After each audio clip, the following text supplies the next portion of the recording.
जाओ भाई, उठ जाओ प्लीज, हम भीख मांग रहे भाई, उठ जाओ, निकल जाओ इस लॉरी नीचे से, निकल जाओ ठीक है। और जो घुसा हुआ है मेलोडी के अंदर, निकल जाओ उसके बाहर से। बहन के ಜನ್ಜಿ ಪ್ರೊಟೆಸ್ಟು ಅಲ್ಲಿ ತಮ್ಮ ಬಗ್ಗೆ ಬಾಯಿಗೆ ಬಂದಂಗೆ ಮಾತಾಡಿದ್ರು ಹುಡುಗ ಹುಡುಗಿರು. ಭಾಳ ಬೇಜಾರಾಯಿತು. ಬಟ್ ಹೋಗಲಿ ಬಿಟ್ಟುಬಿಡಿ, ಕೇಸ್ ಹಾಕೋದು, ಅವ್ರನ್ನ ಕೋರ್ಟ್ಗೆ ಮೋದಿ ಅವರು ಮಾತಾಡಿದ್ರು. ಇಟ್ ಈಸ್ ನಾಟ್ ಜಸ್ಟ್ ಅಷ್ಟೇ ಅಲ್ಲ, ಅದು 76 ವರ್ಷದ ಪ್ರಧಾನಮಂತ್ರಿಯ ಬಗ್ಗೆ 15-16 ವರ್ಷ ಈ ಮಕ್ಕಳಿಗೆ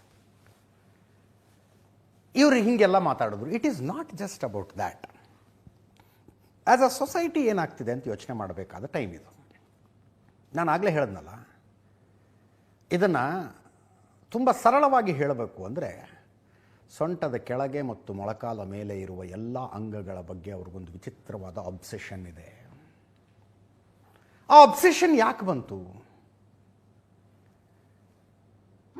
ಕೆಲವು ಸ್ಟ್ಯಾಂಡಪ್ ಕಾಮಿಡಿಗಳನ್ನು ನೋಡ್ತಾ ಇದ್ದೆ ನಾನು, performance, specially in English and Hindi. English ಅಂದರೆ ಇಂಡಿಯನ್ಸ್ ಇಂಗ್ಲೀಷ್ನಲ್ಲಿ ಮಾಡೋದು, ಹಿಂದಿಲಿ ಮಾಡೋದು. ಬಹಳ ಅದ್ಭುತವಾದ ಸೆನ್ಸ್ ಆಫ್ ಹ್ಯೂಮರು.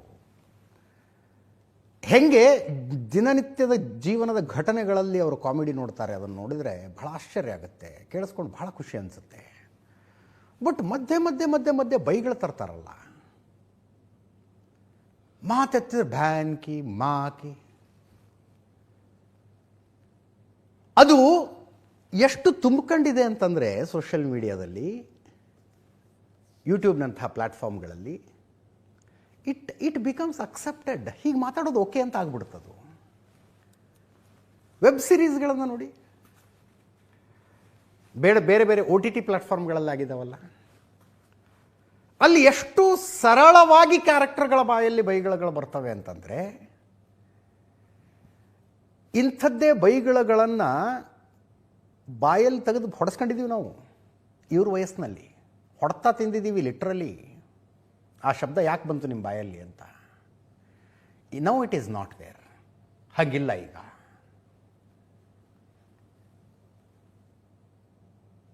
ತಂದೆ ತಾಯಿ ಆದವರು ಒಂದು ಗಮನ ಇಡಬೇಕು ಅನ್ನೋದು ನಿರೀಕ್ಷೆ.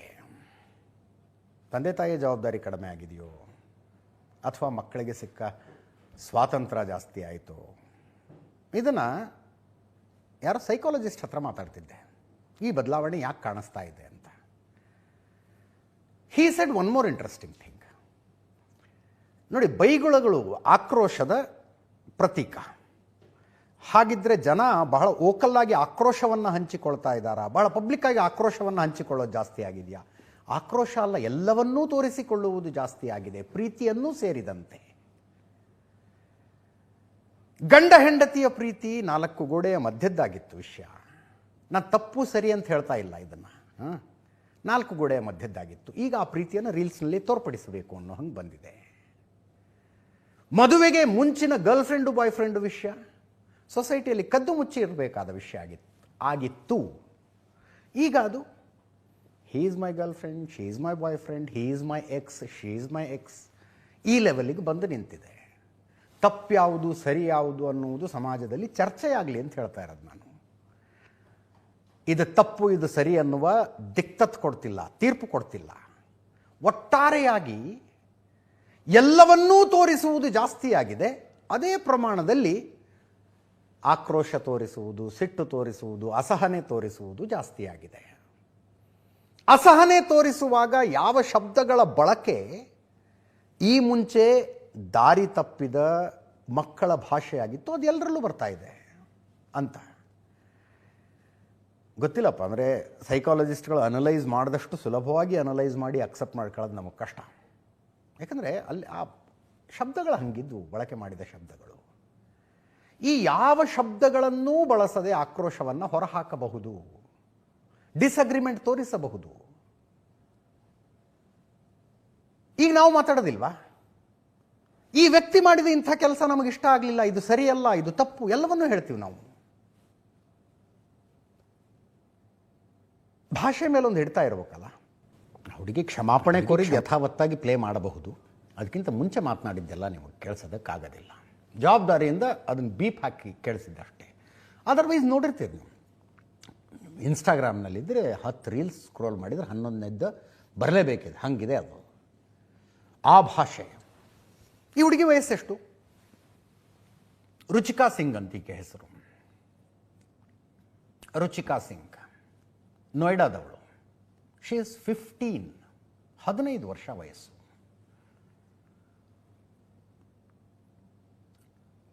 ತಾಯಿ ಜೊತೆಗಿರ್ತಾಳಂತೆ. ತಾಯಿದು ಡಿವೋರ್ಸ್ ಆಗಿದೆ ಅಂತ ಏನೋ ಸುದ್ದಿ ನೋಡಿದೆ ನಾನು. ಸಿಂಗಲ್ ಪೇರೆಂಟ್ ಅಂತೆ ತಾಯಿ. ಈಕೆ ಏನು ಓದ್ತಿದ್ದಾಳೆ ಗೊತ್ತಿಲ್ಲ, ಬಟ್ ಯಾವುದೋ ಒಂದು ಸಲೂನ್ಗೆ ನಾನು ನೇಲ್ ಆರ್ಟ್ ಮಾಡೋದು ಕಲ್ಕೋಬೇಕು ಅಂತ ಹೋಗಿದ್ಲಂತೆ. ಅವರು ಫೈನ್ ಬಂದು ಜಾಯ್ನ್ ಆಗು, ಬಟ್ ನೀನು ಆಧಾರ್ ಕಾರ್ಡ್ ಬೇಕು ಅಂದ್ರಂತೆ. ಆಧಾರ್ ಕಾರ್ಡ್ ಕೊಡದೆ 10-12 ದಿವಸ ಇವಳು ಹೋಗಿದ್ದಾಳೆ, ಬಂದಿದ್ದಾಳೆ. ಆಧಾರ್ ಕಾರ್ಡ್ ಯಾಕೆ ಕೊಡ್ತಿಲ್ಲ ಅಂತ ಅವ್ರಿಗೆ ಡೌಟ್ ಬಂದಿದೆ. ಆಧಾರ್ ಕಾರ್ಡ್ ಕೊಡದೆ ಹೋದರೆ ಬರಬೇಡ ಅಂದ್ರಂತೆ. ಈಗ ಅವತ್ತಿಂದ ಹೋಗಿಲ್ಲ. This is her background. 23ನೇ ತಾರೀಕು ಫ್ರೆಂಡ್ಸ್ ಭೇಟಿ ಆಗಬೇಕು ಅಂತ ಕೆನಾಟ್ ಪ್ಲೇಸಿಗೆ ಹೋಗಿದ್ದಾಳೆ. ಡೆಲ್ಲಿ ಕೆನಾಟ್ ಪ್ಲೇಸ್. ಅಲ್ಲಿ ಯಾರೋ ಪ್ರೊಟೆಸ್ಟ್ ನಡೆಸ್ತಾ ಇದ್ರಂತೆ. ಈಕೆ ಸ್ಪಷ್ಟೀಕರಣದಲ್ಲಿ ಹೇಳೋದು, ಪ್ರತಿಭಟನೆ ಮಾಡ್ತಾ ಇದ್ದವರು ಏನೇನೋ ಮಾತಾಡ್ತಿದ್ರು, ಪ್ರಧಾನಮಂತ್ರಿಗಳಿಗೆ ಬೈತಿದ್ರು. ನೀನು ಮಾತಾಡು ಅಂತ ನನ್ನನ್ನು ಪ್ರಚೋದಿಸಿದರು ಅಂತ ಆಳಿಕೆ. ಪ್ರಚೋದಿಸಿದರು. ನಾನು ಮಾತಾಡಿಬಿಟ್ಟೆ, ತಪ್ಪಾಯಿತು ನಂದು, ಹಿಂಗೆ ಮಾತಾಡಬಾರ್ದಾಗಿತ್ತು. ಮುಖ ಎತ್ಕೊಂಡು ಓಡಾಡೋದಕ್ಕಾಗ್ತಿಲ್ಲ. ನಮ್ಮ ಕಡೆ ಹೋಳಿ ಹುಣ್ಣಿಮೆ ಆಗತ್ತೆ ರೀ. ಹೋಳಿ ಹುಣ್ಣಿಮೆ 1 ರಾತ್ರಿನೂ 2 ರಾತ್ರಿನೂ ಅಶ್ಲೀಲ ಹಾಡುಗಳನ್ನು ಹಾಡ್ತಾರೆ ಹೋಳಿ ಹುಣ್ಣಿಮೆಯಲ್ಲಿ. ಅವತ್ತೊಂಥರ ಹಳ್ಳೀಲಿ ಖುಲಿ ಛೂಟ್ ಇದ್ದಂಗೆ ಇರುತ್ತೆ. CJP ಪ್ರೊಟೆಸ್ಟನ್ನು ನೋಡ್ತಾ ಇದ್ದರೆ ನಮ್ಮ ಕಡೆ ಹೋಳಿ ಹುಣ್ಣಿಮೆ ಮೆರವಣಿಗೆ ಇದ್ದಂಗಿತ್ತು. ಮೊನ್ನೆ ನಾನು, ಪ್ರಶಾಂತ್ ನಾಥ್, ಸುಭಾಷ್ ಹುಗಾರ್ ಅವರೆಲ್ಲ ಅದನ್ನೇ ಮಾತಾಡ್ಕೊತಾ ಇದ್ವಿ. ಈ ಲೆವೆಲ್ಲಿನ ಭಾಷೆ. ಪ್ರಧಾನಮಂತ್ರಿಗಳಿಗೆ ಬೈದಿದ್ದು. ಇವ್ರನ್ನೆಲ್ಲ ಕ್ಷಮಿಸ್ಬಿಡಿ ಅಂತ ಅವ್ರು ಹೇಳಿದ್ದಾರೆ. ಬೈದವರುಂಟು, ಬೈಸ್ಕೊಂಡವರುಂಟು, ಕ್ಷಮಿಸಿದವರುಂಟು, ಕ್ಷಮಿಸ್ಕೊಳ್ಳದೇ ಇರೋರು ಉಂಟು. ಭಾರತೀಯ ಸೇನೆಗೆ ಬೈಯುವಂಥದ್ದು ಏನಾಗಿತ್ತು? This is my biggest question. ಏನು ಮಾಡಿತ್ತು ಇವ್ರಿಗೆ ಮಿಲಿಟ್ರಿ? ಸೈನಿಕರು ಏನು ಮಾಡಿದ್ರು? ಒಬ್ಬ ಅಂತಾನೆ, ಯಾವ ದೇಶದಲ್ಲೂ ಇಲ್ಲದೆ ಇರುವಷ್ಟು ಜನ ಭಾರತೀಯ ಸೇನೆಗೆ ಯಾಕೆ ಜಾಯ್ನ್ ಆಗಬೇಕು ಅಂತಾರೆ ಅಂದರೆ, ಅಲ್ಲಿ ಅರ್ಧ ರೇಟಿಗೆ ಲಿಕ್ಕರ್ ಸಿಗುತ್ತೆ, ಅದಕ್ಕೆ ಹೋಗ್ಬೇಕು ಅಂತಾರೆ ಇವರು. ಭಾರತೀಯ ಸೇನೆ ಇವರು ಗಡೀಲಿರ್ತಾರಂತೆ, ನಮ್ಮನ್ನು ಕಾಯ್ತಾರಂತೆ, ಹಾಗೆ ಹಿಂಗೆ ಮಾತಾಡ್ತಾ ಒಬ್ಳು ಹುಡುಗಿ ಮಿಡ್ಲ್ ಫಿಂಗರ್ ತೋರಿಸ್ತಾಳೆ. ಇಲ್ಲಿ ರೀಲ್ಸ್ ಮಾಡ್ತಿದ್ದಾಳಲ್ಲ ಈಕೇನೋ ಹೇಳ್ತಾಳೆ, ನೀಲಿ ಟಾಯ್ಲೆಟ್ ಬೇಕು ಅಂದರೆ ಆ ಕಡೆ ಹೋಗಿ, ರೆಡ್ ಟಾಯ್ಲೆಟ್ ಬೇಕು ಅಂದರೆ ಈ ಕಡೆ ಬನ್ನಿ ಅಂತ ಹೇಳ್ತಾಳೆ ಇವಳು ಅಲ್ಲಿ ನಿಂತ್ಕೊಂಡು. ಇಂಥವು ನಿಮಗೆ ಒಂದು 100 ಉದಾಹರಣೆ ಕೊಡಬಹುದು. 100 ಉದಾಹರಣೆ. ನೀವು ಇಲ್ಲಿಗೆ ಹಿಂಗೆ ನಿಲ್ಲೋದರ ಬದಲು ಗಡಿಯಲ್ಲಿ ನಿಂತ್ಕೊಂಡಿದ್ರೆ ಪಹಲ್ಗಾಮ್ ಆಗ್ತಿರ್ಲಿಲ್ಲ ಅಂತ ಒಬ್ಬ ಅಂತಾನೆ. ಈತ ಇವೊಂದೊಂದು ಕಥೆ ನೋಡಿದೆ ನಾನು. ಡ್ಯಾಶ್ ಇಂಡಿಯನ್ ಆರ್ಮಿ ಅಂದಾಯ್ತಾ. ಡ್ಯಾಶ್ ಇಂಡಿಯನ್ ಆರ್ಮಿ 4 ಬಿಗದ ಬುದ್ಧಿ ಹೇಳೋಣ ಅನ್ಕೊಂಡು ಜನ ಇವನನ್ನು ಹುಡುಕೊಂಡು ಇವನ ಮನೆ ಹತ್ರ ಹೋದರೆ, ಈತನ ತಂದೆಗೆ 2 ಕೈ ಇಲ್ಲ. ಆ ಮನೆಯ ಪರಿಸ್ಥಿತಿ ನೋಡೋದಕ್ಕಾಗದೆ ನಿಮ್ಮ ಮಗನ ಕೂಡಿಸ್ಕೊಂಡು ಬುದ್ಧಿ ಹೇಳಿ ಅಂಥೇಳಿ ವಾಪಸ್ ಬಂದ್ರಂತೆ ಜನ. ಹಾಗೆ ಇವನು ಕ್ಷಮಾಪಣೆ ಇದೆ. ಇವನು ಉತ್ತರಾಖಂಡದವನು. ಇವನು ಒಬ್ಬ ಅಂಗವಿಕಲ ತಂದೆ ಮನೆಯಲ್ಲಿ. ಆತ 2 ಕೈ ಇಲ್ಲದೆ ಇರೋ ದುಡಿದು ಮಗನ ಬೆಳೆಸಿರೋದು. ತಂದೆಗೆ ಅನಿಸಿರ್ಬೋದು ಯಾಕಾರ ಹುಟ್ಟಿಸಿದ್ನು ಅಂತ. ಒಬ್ಬೊಬ್ಬರೇ ತಪ್ಪಾಯಿತು ಅಂತಿದ್ದಾರೆ. ಆ್ಯಸ್ ಅ ಸೊಸೈಟಿ ನಾವು ಯೋಚನೆ ಮಾಡಬೇಕಾಗಿರೋದು, ಇದು ಹಿಂಗೆ ಯಾಕೆ ಆಗ್ತಿದೆ ಅಂತ. ಪ್ರಚೋದನೆಗೆಲ್ಲ ಆಗೋದಿಲ್ಲ ರೀ ಇದು. ಪ್ರಚೋದನೆಗೆಲ್ಲ ಆಗಲ್ಲ. ಯಾರು ಪ್ರಚೋದನೆ ಕೊಟ್ಟು ತಿನ್ನಬಾರದನ್ನು ನಿಮ್ಗೆ ತಿನ್ಸೋದಕ್ಕಾಗತ್ತಾ? ಪ್ರಚೋದನೆ ಕೊಟ್ಟು ತಿನ್ನಬಾರದನ್ನು ನಿಮಗೆ ತಿನ್ನಿಸೋದಕ್ಕಾಗತ್ತಾ? ನೋ. ಒಳಗಡೆ ಇರೋದು ಹೊರಗೆ ಬಂದಿದೆ. ಅಲ್ಲಿ ಒಳಗಡೆ ಅದು ಯಾಕಿದೆ ಅನ್ನೋದು ಪ್ರಶ್ನೆ. ಒಂದು, ಈ ಸ್ಮಾರ್ಟ್ಫೋನು ಸೋಷಿಯಲ್ ಮೀಡಿಯಾದಿಂದ ಏನಾಯಿತು ಅಂದರೆ, ಯಾವ ಮಾತುಗಳನ್ನು ಎದರ ಬದರ ನಿಂತ್ಕೊಂಡು ಹೇಳಿದರೆ ಮುಖ ಕೆತ್ತು ಹೋಗಂಗೆ ಹೊಡೆಸ್ಕೊಳ್ಳೋ ಸಾಧ್ಯತೆ ಇತ್ತಲ್ಲ, ಅದನ್ನು ಅನಾನಿಮಸ್ ಆಗಿ ಹೇಳಿ ಎಸ್ಕೇಪ್ ಆಗಿಬಿಡ್ಬೋದು. ಅನಾನಿಮಸ್ ಆಗಿ ಹೇಳಿ. ನಮ್ಮಲ್ಲೂ ನೋಡೋದಿಲ್ವಾ? ಕಂಡ ಹೆಣ್ಣು ಮಕ್ಕಳಿಗೆ ಅವರು ಯಾರು, ಏನು, ಅವ್ರ ಹಿನ್ನೆಲೆ ಏನು, what they have gone through in their life ಗೊತ್ತೇ ಇರೋದಿಲ್ಲ. ಅವ್ರದ್ದೊಂದು ಫೋಟೋಗೆ ನೀನು ಅಂಥವಳು ಇಂಥವಳು ಹಾಗೆ ಹೀಗೆ ಕಮೆಂಟ್ ಹಾಕ್ಬಿಡೋದು, ಮುಗಿತಲ್ಲ. ಆಮೇಲೆ ಅನಾನಿಮಸ್. ಅದನ್ನೇ ಆಕೆ ಮುಂದೆ ನಿಂತ್ಕೊಂಡು ಹೇಳಿದರೆ ಬಿಡ್ತಿದ್ಲ ಅವಳು, ಚಪ್ಪಲಿ ಹೊಡಿತಿದ್ಲು. ಸೋಷಿಯಲ್ ಮೀಡಿಯಾ ಅದೊಂದು ನೋಡಿ, ಮಾತಾಡಿ ಹೆಂಗೆ ಮುಖ ನಗು ತಡ್ಕೊಳ್ಳೋಕ್ಕಾಗದೆ ಹೆಂಗೆ ಸೈಡ್ಗೆ ಹೋಗ್ತಾಳೆ ನೋಡಿ ಅವಳು. ಆಡಬಹುದು ಅದೆಲ್ಲ ಮಾತಾಡಿ, ಅಲ್ಲಿ ಬಳಸಲಾದ ಶಬ್ದಗಳು.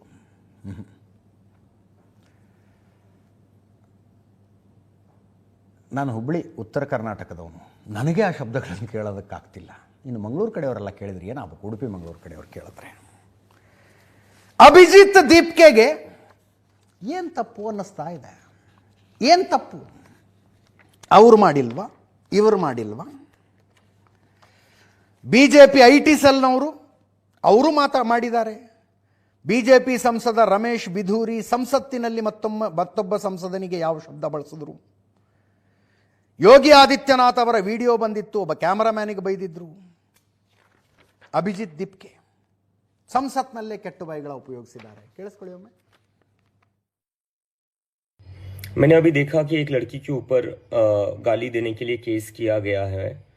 तो एक बात तो ये है कि अगर आप केस कर रहे हो गाली देने के लिए, तो उन बीजेपी के IT सेल पर कब केस किए जाएंगे जो इतने सालों से लड़कियों को गंदी गंदी गालियां ऑनलाइन दे रहे थे? क्या क्या शब्द इस्तेमाल नहीं कर रहे थे वो लड़कियों के लिए? कहीं से भी वो इज्जत नहीं कर रहे थे लड़कियों की, और वो लोग प्राउडली अपने बायो में लिखते थे फॉलोड बाय PM मोदी। ऐसे लोगों ने लड़कियों को गंदी गंदी गालियां दी है, उनके ऊपर केस कब होंगे? और बात बस BJP IT सेल तक नहीं है, इनके मेंबर ऑफ पार्लियामेंट जो है रमेश बिधूड़ी जी, उन्होंने किन शब्दों का इस्तेमाल किया था एक फेलो मेंबर ऑफ पार्लियामेंट के लिए सबको याद है। यूपी के जो CM है योगी आदित्यनाथ, उनका एक वीडियो भी आया था जहां पर जो ANI का कैमरा पर्सन था उसके लिए भी उन्होंने गालियां दी थी। तो ये क्या चल रहा है? इस देश में दो कानून चल रहे हैं क्या? यूथ के लिए एक अलग कानून है और BJP और उनके नेताओं के लिए अलग कानून है।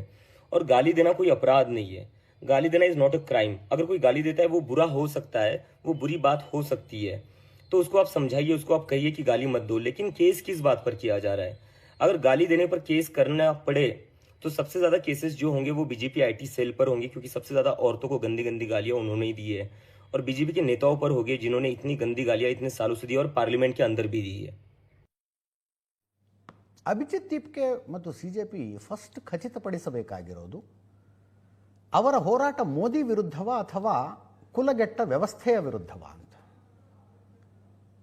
ಎಕ್ಸಾಮಿನೇಷನ್ ಸಿಸ್ಟಮ್ ಹಾಳಾಗಿದೆ, ಕ್ವಶನ್ ಪೇಪರ್ಗಳ ಲೀಕ್ ಆಗ್ತಾ ಇದ್ದಾವೆ, ಅದೆಲ್ಲವೂ ನಿಂತು ವಿದ್ಯಾರ್ಥಿನಿಯವರ ಭವಿಷ್ಯ ಸುಭದ್ರವಾಗಬೇಕು ಅನ್ನುವ ಹೋರಾಟವಾ ಅಥವಾ ಮೋದಿಗೆ ಇಂಡಿಯನ್ ಆರ್ಮಿಗೆ ಬೈಯೋ ಹೋರಾಟವಾ? ಅರೆ, ನಮ್ಮ ಹೋರಾಟದ ಕಾಸ್ ಕರೆಕ್ಟ್ ಆಗಿತ್ತು, ಯಾರೋ ಕೆಲವರು ಅಭದ್ರ ಭಾಷೆ ಬಳಸಿದ್ದಾರೆ, ಅವರ ಜೊತೆಗೆ ನಮ್ಮ CJP ಪಕ್ಷ ತನ್ನನ್ನು ತಾನು ಗುರುತಿಸಿಕೊಳ್ಳುವುದಿಲ್ಲ ಅಂದಿದ್ರೆ ಎಷ್ಟು ಪ್ರಬುದ್ಧ ಸ್ಟೇಟ್ಮೆಂಟ್ ಆಗಿರೋದ್ರಿ. ಇದು ಅಭಿಜಿತ್ ದೀಪ್ಕೆ ಕಮೆಂಟ್ ಪ್ರಧಾನಮಂತ್ರಿಗಳ ವಿಡಿಯೋಗೆ. Your skin is brighter than the countries future ಅಂತ. ನಿಮ್ಮ ತ್ವಚೆಯ ಹೊಳಪು ದೇಶದ ಭವಿಷ್ಯಕ್ಕಿಂತಲೂ ಉಜ್ವಲವಾಗಿದೆ ಅಂತ. ಅಂದರೆ ನಿಮ್ಮ ಸ್ಕಿನ್ನು ದೇಶದ ಭವಿಷ್ಯಕ್ಕಿಂತಲೂ ಹೆಚ್ಚು ಪ್ರಕಾಶಮಾನವಾಗಿದೆ. He says, yes, I did it. ಕೇಳಿಸ್ಕೊಳ್ಳಿ.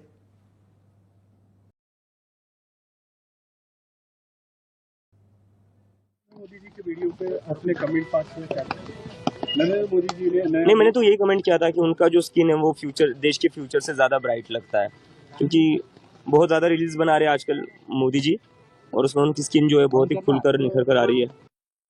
नरेंद्र मोदी जी के वीडियो पे अपने कमेंट पास में क्या नरेंद्र मोदी जी ने नहीं, मैंने तो यही कमेंट किया था कि उनका जो स्किन है वो फ्यूचर, देश के फ्यूचर से ज्यादा ब्राइट लगता है, क्योंकि बहुत ज्यादा रील्स बना रहे हैं आजकल मोदी जी, और उसमें उनकी स्किन जो है बहुत ही खुलकर निखर कर आ रही है।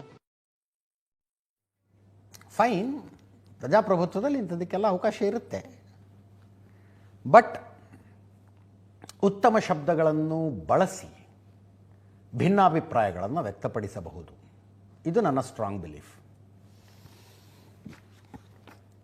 ಸೌರವ್ ದಾಸ್, ಕಾಕ್ರೋಚ್ ಜನತಾ ಪಾರ್ಟಿಯ ವಕ್ತಾರರ ಟ್ವೀಟ್. ರುಚಿಕಾ ಸಿಂಗ್ ವಿರುದ್ಧ ಕ್ರಿಮಿನಲ್ ಕೇಸು ಕಾನೂನು ವ್ಯವಸ್ಥೆಯ ದುರುಪಯೋಗ.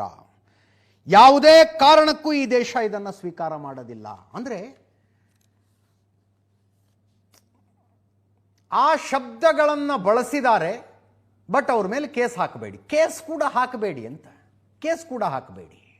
ಒಂದಷ್ಟು ಇನ್ಸ್ಟೆನ್ಸಸ್ ಹೇಳ್ತೀನಿ ರೀ. ಅಸಭ್ಯ ಭಾಷೆಯ ಬಳಕೆಯು ಕ್ರಿಮಿನಲ್ ಪ್ರಕರಣಕ್ಕೆ ಕಾರಣವಾಗುವುದಿಲ್ಲ. ಹೌದಾ? ರಿಯಲಿ? ಅಶ್ಲೀಲ ಭಾಷೆಯನ್ನು ಬಳಸಿದರೆ ಕ್ರಿಮಿನಲ್ ಕೇಸ್ ಆಗೋದಿಲ್ವಂತೆ. ಲೋಕಸಭೆಯ 50% ಸಂಸದರ ವಿರುದ್ಧ ಕ್ರಿಮಿನಲ್ ಪ್ರಕರಣಗಳಿವೆ. ಬಿಜೆಪಿಯಲ್ಲೇ ಸುಮಾರು 100 ಸಂಸದರ ವಿರುದ್ಧ ಇಂಥ ಪ್ರಕರಣಗಳಿವೆ. ಪೊಲೀಸರು ತಮ್ಮ ಗಮನವನ್ನು ಅವರತ್ತ ಹರಿಸಬಹುದಲ್ಲವೇ? ಯುವತಿಯ ಮೇಲಲ್ಲ, ಯುವಜನರ ಮೇಲೆ ಕಿರುಕುಳ ತಕ್ಷಣವೇ ನಿಲ್ಲಲಿ. ಯಾರ ಸಪೋರ್ಟಿಗೆ ನಿಂತ್ಕೊಂಡಿದ್ದೀರಿ ಸ್ವಾಮಿ? ಯಾರ ಸಪೋರ್ಟಿಗೆ ನಿಂತ್ಕೊಂಡಿದ್ದೀರಿ? ರುಚಿಕಾ ಸಿಂಗ್ನ ಏನಾರು ಮಾಡ್ಕೊಳ್ಳಿ ಅಂತ ಬಿಡೋದಲ್ಲ, ಇಲ್ಲ ನಾವೇ ಕರೆದು ಬುದ್ಧಿ ಹೇಳ್ತೀವಿ ಅಂತ ಆಕೆಯನ್ನು ಕರೆಸಿಕೊಂಡು ಆ ವಿಡಿಯೋನ ಆಕೆಯನ್ನು ಕ್ಷಮಾಪಣೆ ಕೋರಿದಾಳಲ್ಲ, ನಿಮ್ಮ ಅಧಿಕೃತ ಸೋಷಿಯಲ್ ಮೀಡಿಯಾದಲ್ಲಿ ಹಾಕ್ಕೊಂಡು ಬಿಟ್ಟಿದ್ರೆ ಇನ್ನಷ್ಟು ಪ್ರಬುದ್ಧತೆ ಆಗ್ತಿರ್ಲಿಲ್ವಾ? ಕರೆದು ಬುದ್ಧಿ ಹೇಳಿ, ಇಲ್ಲಮ್ಮ ಹೀಗೆಲ್ಲ ಮಾತಾಡಬಾರ್ದು. ಒಂದು ಸ್ಟ್ರಾಂಗ್ ಪ್ರಜಾಪ್ರಭುತ್ವ ದೇಶದಲ್ಲಿದ್ದೀವಿ. ನಮ್ಮ ಅಭಿಪ್ರಾಯಗಳನ್ನು ವ್ಯಕ್ತಪಡಿಸುವ ಸ್ವಾತಂತ್ರ್ಯ ಇಲ್ಲಿ ಎಲ್ರಿಗೂ ಇದೆ. ಏನನ್ನು ಹೇಳಬೇಕು ಅನ್ಕೊಂಡಿದೆಯೋ ಅದನ್ನು ಪ್ರಬುದ್ಧ ಭಾಷೆಯಲ್ಲಿ ಹೇಳು ಅಂತ ಬುದ್ಧಿ ಹೇಳಿದ್ರೆ ಮುಗಿತಿರ್ಲಿಲ್ವಾ? ಪ್ರಕಾಶ್ ರಾಜ್ ಮಾತಾಡಿದ್ದಾರೆ ನೋಡಿ. ಪ್ರಕಾಶ್ ರಾಜ್, ಕೇಳಿಸ್ಕೊಳ್ಳಿ. Hi friend, this is from the parents of this country. When children use abusive languages or talk wrong on the elders, we tell them, warn them not to do it, and we ask them to learn a lesson and don't do it again. But we don't, put criminal cases and police cases and harass them.